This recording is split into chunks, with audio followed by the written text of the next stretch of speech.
نحمده ونصلي على رسوله الكريم اما بعد اعوذ بالله من الشيطان الرجيم بسم الله الرحمن الرحيم وإذا قيل لهم آمنوا كما آمن الناس قالوا أنؤمن كما آمن السفهاء ألا إنهم هم السفهاء ولكن لا يعلمون۔ سورہ بقرہ کی آیت نمبر 13 جو ہے ترجمہ اور تجوید، یہ ہمارا سبق ہے آج کا۔ وَإِذَا، اور جب، قیلہ کہا گیا، لہم انہیں، آمنوا ایمان لے آؤ، کما جیسا کہ آمنا ایمان لے آئے ہیں، ایمان لائے ہیں، الناس لوگ، قالوا انہوں نے کہا، انؤمن کیا ہم ایمان لائیں، کما جیسا کہ آمنا ایمان لائے ہیں، السفہاء بے وقوف، الا خبردار، انہم بے شک وہ، ہم السفہاء وہ بے وقوف ہیں، ولکن لا یعلمون اور لیکن وہ جانتے نہیں ہیں۔ اب حروف کی ادائیگی، وَإِذَا یہاں الف مدہ ہے، وہ میں آپ نے ہونٹ گول کرنے ہیں، اور یہاں الف مدہ کرنا ہے، اور وَإِذَا پڑھنا ہے، وَإِذَا نہیں پڑھنا، یہاں ذال ہے ذا نہیں ہے، وَإِذَا ذال، نچلے دانتوں کے ساتھ زبان کی نوک ٹچ نہ ہو جائے ورنہ پھر ذا ہو جائے گی، تو آپ نے زبان کی نوک سامنے والے اوپر کے دو دانتوں کے ساتھ لگانی ہے۔ وَإِذَا ذَلْ وَإِذَا قِيلَ لَهُمْ، قاف کو آپ نے موٹا کرنا ہے، قاف موٹے حروف میں سے، قیل یا مدہ ہے، یا ساکن سے پہلے زیر ہے، تو آپ نے ایک الف کی مقدار کے برابر آپ نے کھینچنا ہے، اور یہاں جو ہے نا قیل لہم، دو لام اکٹھے آ گئے ہیں، تو آپ نے ان کو الگ الگ کر کے پڑھنا ہے، واضح کرنا ہے کہ دو حروف ہیں۔ اگر آپ جلدی میں پڑھیں گے تو پھر ایک حرف کی آواز ہوگی، ایک حرف کی آواز ختم ہو جائے گی، تو اصول یہ ہے کہ جہاں بھی دو حرف ایک جیسے آ جائیں ان کو الگ الگ کر کے واضح کر کے پڑھنا ہے۔ وَإِذَا قِيلَ لَهُمْ، پیش میں آپ نے ہون گول کرنے، معروف ادا کرنا ہے، اور میم ساکن میں اظہار ہوگا، کیونکہ میم ساکن کے بعد نہ با ہے اور نہ دوسرا میم ہے۔ آمینو، حمزہ کے اوپر کھڑا زبر ہے، اور کھڑا زبر الف مدہ کا قائم مقام ہے، تو ایک الف کے مقدار کے برابر آپ نے یہاں کھینچنا ہے، اور یہاں پھر واو مدہ ہے، واو ساکن سے پہلے پیش ہے، تو یہاں بھی آپ نے ایک الف کے برابر کھینچنا ہے۔ آمینو کما، یہاں الف سے پہلے زبر الف مدہ ہے، آمن الناس، تو یہاں بھی کھڑا زبر جو ہے اس کے اوپر آپ نے مد کرنا ہے ایک الف کے برابر، اور الناس یہاں جو ہے نون مشدد ہے، تو نون مشدد میں آپ نے غنہ کرنا ہے ایک الف کے مقدار کے برابر۔ کما آمن الناس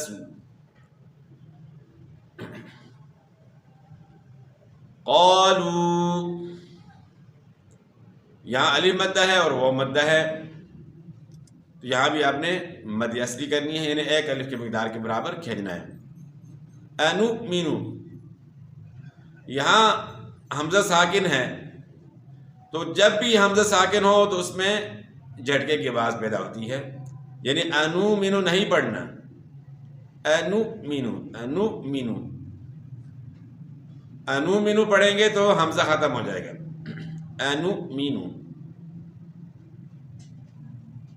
کما، یہاں بھی الف مد ہے، آمن السفہاء، کھڑا زبر جو ہے اس کو آپ نے کھینچنا ہے، اور سفہاء یہاں جو ہے مد واجب ہے، حرف مدہ کے بعد حمزہ ہے اسی کلمے میں، تو اس کو جب بھی حرف مدہ کے بعد حمزہ اسی کلمے میں ہو تو اس کو مد واجب کہتے ہیں اور مد متصل بھی کہتے ہیں، اور اگر حمزہ دوسرے کلمے کے شروع میں ہو تو اس کو مد منفصل اور مد جائز کہتے ہیں۔ تو مقدار دونوں کی جو ہے نا 3 سے 4 الف جو ہے نا آپ نے کرنی ہے۔ آمن السفہاء یہاں جو ہے نا 3 سے 4 الف آپ نے مد کرنا ہے۔ وَإِذَا قِيلَ لَهُمْ آمِنُوا كَمَا آمَنَ السُّفَهَاءُ أَلَا یہاں جو ہے نا الف مد ہے، إِنَّهُمْ نون مشدد میں آپ نے غنہ کرنا ہے، هُمُ السُّفَهَاء یہاں بھی جو ہے نا 3 سے 4 الف مد ہے، مد واجب ہے۔ وَلَكِنْ لَا يَعْلَمُونَ لام کے اوپر کھڑا زبر ہے، اس کو آپ نے کھینچنا ہے، اور کِلَّا یہاں جو ہے نا کن پھر لا ہے، تو یہاں نون ساکن کے بعد حروف یرملون میں سے لام آ گیا ہے تو ادغام بلا غنہ ہو گیا، یعنی حروف نون ساکن یا تنوین کے بعد حروف یرملون میں سے کوئی حرف آ جاتا ہے۔ حروف یرملون کون سے ہیں؟ یا، را، میم، لام، واو، نون، 6 حروف ہیں یرملون مجموعہ ان کا۔ تو جب بھی نون ساکن یا تنوین کے بعد حروف یرملون میں سے کوئی حرف آ جائے تو ادغام ہوتا ہے، یعنی ایک حرف کو دوسرے حرف میں اس طرح ملانا ہوتا ہے کہ وہ ایک مشدد حرف بن جائے۔ تو اب ان 6 میں سے لام را اگر آ جاتے ہیں تو بلا غنہ ادغام ہوگا، اور باقی اگر 4 آتے ہیں تو پھر معال غنہ ہوتا ہے۔ تو ولیکن لا یہاں جو نون ساکن کے بعد حروف یرملون میں سے لام ہے تو یہاں ادغام بلا غنہ ہے، یعنی نون کی آواز ختم ہو گئی ہے، اس میں غننے کی آواز نہیں ہوگی، اور پھر الف مد ہے تو کھینچنا ہے 1 الف کے برابر۔ یعلمون یعلمون یعلمون نہیں پڑھنا، یعلمون پڑھیں گے تو پھر حمزہ ہو جائے گا، عین کو اپنے مخرج سے یعنی گلے کے درمیان سے ادا کرنا ہے، یعلمون۔ وہ ساکن سے پہلے پیش ہے تو وہ مدہ ہے، آپ نے اس کو کھینچنا ہے،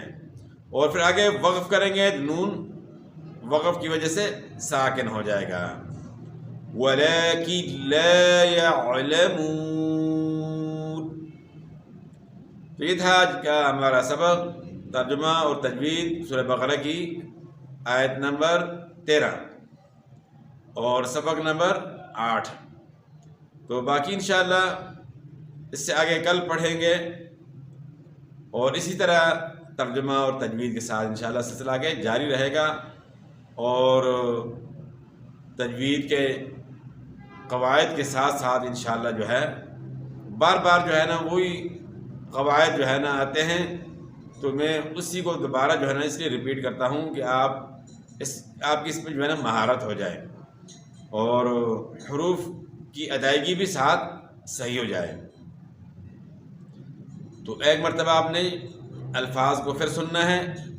وَإِذَا قِيلَ لَهُمْ یعنی ہم نہیں پڑھنا، مجہول نہیں پڑھنا، ہم۔ وَإِذَا قِيلَ لَهُمْ آمِنُوا كَمَا آمَنَ النَّاسُ قَالُوا أَنُؤْمِنُ كَمَا آمَنَ السُّفَهَاءُ أَلَا إِنَّهُمْ هُمُ السُّفَهَاءُ وَلَكِنْ لَا يَعْلَمُونَ۔ تو اس طریقے سے جو ہے نا حروف کو آپ نے ادا کرنا ہے، تو میں نے ٹھہر ٹھہر کر جو ہے نا پڑھ کر بتایا تاکہ واضح طور پہ جو ہے نا آپ کو سمجھ آ جائے کہ حرف کی آواز کس طرح ادا کرنی ہے۔ تو باقی مخارج تو آپ نے جو ہے نا پہلے پڑھ لیا الحمدللہ، اب پریکٹیکل طور پہ جو ہے نا ان کو ادا کرنے کا مرحلہ ہے۔ تو اس پہ جو ہے نا روزانہ جو ہے آپ سبق سنیں گے اور روزانہ اس کی آپ کی پریکٹس ہوگی، آواز جو ہے نا بار بار آپ سنیں گے حرف کی، تو انشاءاللہ اللہ کے فضل و کرم سے جو ہے تمام حروف جو ہے انشاءاللہ صحیح ہو جائیں گے اور صحیح قرآن پاک پڑھنے والے ہم بن جائیں گے۔ تو اللہ تعالیٰ ہمیں عمل کی توفیق دے اور جو کچھ کہا ہے اللہ تعالیٰ قبول کرے۔ والسلام۔